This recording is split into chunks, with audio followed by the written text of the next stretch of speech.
could spend without consequences. So yeah, better than the market right now. Thanks for coming on. I was trying to think, who would I trust that would correct me on the things that I have wrong or help me understand it? So you listened to what I was just laying out. What do I have wrong, Steve? Well, you got the basics pretty much right. Okay. The Federal Reserve, for example, creates money out of thin air. It's better than manna from heaven. That can get sticky or something. Yeah. But so what the Fed does is, for example, is when they want to create money, they'll call up a bond dealer like Goldman Sachs and they say, we want $1 billion of government bonds. So Goldman says, fine, they deliver the bonds. How does the Fed pay for them? Well, they credit Goldman's bank account. Where does that money come from? Out of thin air. That's how they do it. And it's the ultimate ATM machine. And for years now, especially since we went off the gold standard, that was decades ago, but in this century, we have been systematically often undermining the integrity of the dollar. And we also had the huge mistake after the 2008-2009 crisis of where the Federal Reserve and other central banks, Treasury Department and others, they deliberately suppressed interest rates. That's like rent control. I think it was Larry Summers once said there are two ways to destroy a city. You can either, rather indelicately, he said you can either bomb it or put in rent controls. So for over 10 years, the Federal Reserve and others deliberately put the equivalent rent controls. That distorted the market. With zero interest rates, or virtually zero, governments went on spending binges because the money was suddenly free. It would be like you take your credit card, you take $10,000, run up bills of $10,000, and find your next credit card statement, your monthly payment goes down. So for the politicians, it was what's not to like. They could spend without consequences. So one of the things you got to look out for in the next year or so is that a lot of countries, developed and undeveloped, are going to suddenly find they're in real trouble as the advent of free money goes away. You take Japan. Japan's national debt is twice that proportionally of the United States. This is Japan. Who would have thought it? And companies, a lot of companies went in debt, even companies that were doing well. I'll give you one quick example. Apple, biggest money machine in the world. They make billions and billions rolling in cash. They've borrowed upwards of $100 billion in bonds and loans. Jeez. Why? Because the money was free. And whatever interest rate there was, they could deduct the interest. So what's not to like? So for a generation with free money, a lot of small businesses couldn't get it, but a lot of companies did. And so they could lose money, but there was always more there to cover it. So when the pandemic came along, we had the rising prices because of the lockdowns, the severity of those severely disrupted supply chains, but also the Federal Reserve, even before the pandemic, was creating too much money. So you had both non-monetary inflation, prices going up because the supply is disrupted, and also monetary inflation. The definition of inflation is the value of your money goes down, usually because you create too much of it. Right. And so we got both. And so now the Fed is raising interest rates, so are other central banks. And when you do that, after a generation of virtually zero interest rates, even negative interest rates, guess what happens? Some people are going to get caught short. And that's what we're seeing playing out now. So do you believe that this is a systemic problem, or was this just these three banks? Oh, there'll be some other banks. But what I think you have to be on the lookout for, this is not just with some banks. The amazing thing is the overall banking system has a lot of cash on deposit at the Federal Reserve, reserves as they call them, which the Fed is paying a nice rate of interest. And so the system is in much better shape than it was in 2008. But you'll get some institutions in trouble, but most are okay.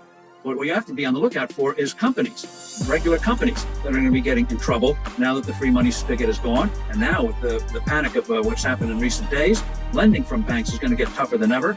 So a lot of companies are going to be in trouble. So this is going to be a slow moving situation where the economy gets worse. And this gets to something very important. The Federal Reserve fights inflation by depressing the economy. They're deliberately trying to make people poor. Well, of course, that'll get rid of rising prices because if you can't buy something, guess what happens? Prices come down. Right. So, and you put the companies out of business, going out of business sales. They did this repeatedly in the 1970s. And so they believe we got to depress the economy. The real way you stabilize or fight inflation is to stop mucking around with the dollar and give it a stable value. Yes. We used to have a gold standard. It worked. You never had inflation with a gold standard.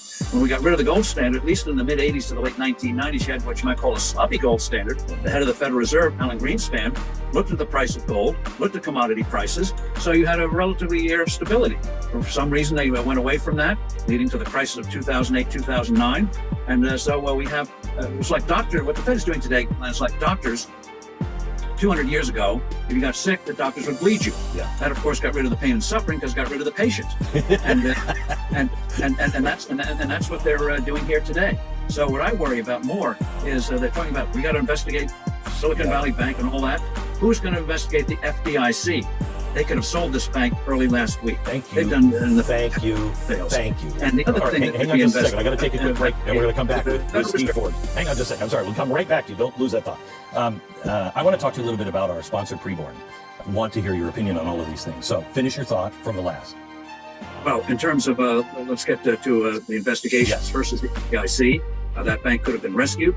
I know a lot of people are interested in going in syndicates or whatever because they know there are real assets there. So I want to know, why did they let that go under? It didn't have to happen. Right. Number two, how about an investigation, ultimately, of the Federal Reserve? Why have they been engaged, almost without question, in these destructive policies for year after year after year?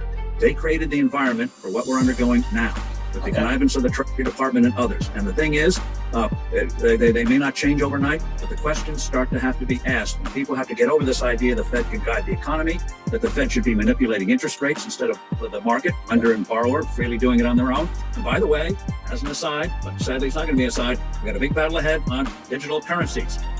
Central banks must not have digital currencies because that's a tool of oppression, because they then will know everything you do. Bye-bye privacy. China style. Yes.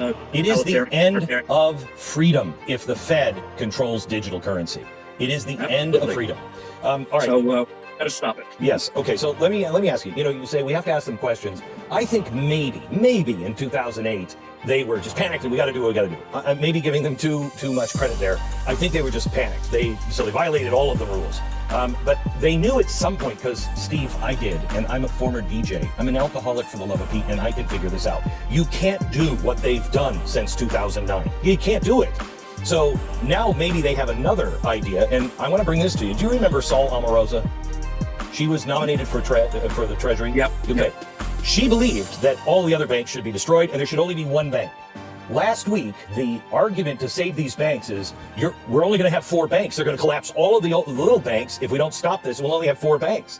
Is it possible we're shooting for just one bank, that's their way to solve the problem that they've created? Well, they can. Well, let's get to modern socialism. In the old days, they thought socialism was the government acquiring property means of production. Right. What the modern socialists have learned is you can control an economy through regulation.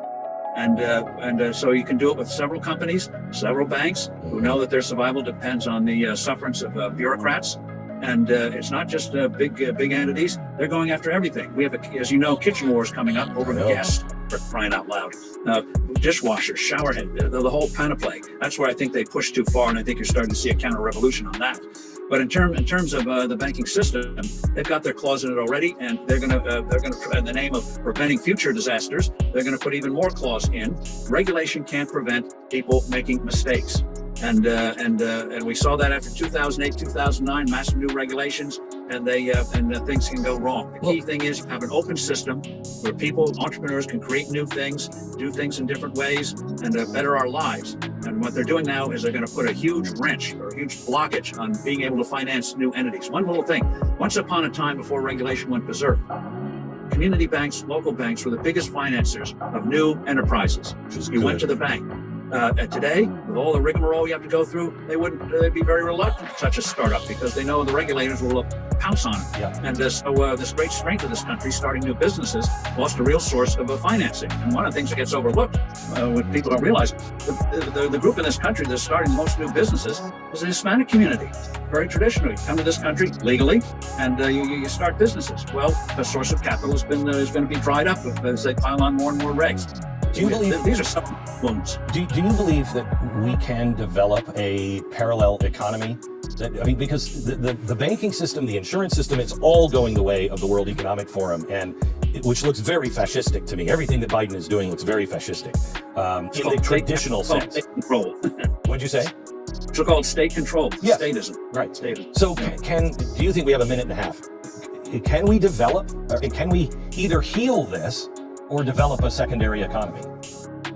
I think this is why 2024 is so critical, to get people in who allow this to happen. I think we can undo a lot of the damage of years. We have to start now by getting, it sounds so basic. 2 critical things for a sound, buoyant economy is low tax rates, and a stable currency. Money measures value. You don't float the clock, 60 minutes one day, 48 minutes the next. So too with stable currency. You do those 2 things, start with some deregulation, and you'll see a burst of creativity, especially in the area of healthcare. So we got a great year before us, and I think as we start to fight back, you're going to see some wonderful things happen when a free people wakes up and says, by golly, we don't have to tolerate this nonsense. There is a great future. We can make it happen. I hope you're right. Steve, thank you so much for joining me. Thank It's you. really good to see you. Say hello to your wife for me. Will do. Thank you. You bet. But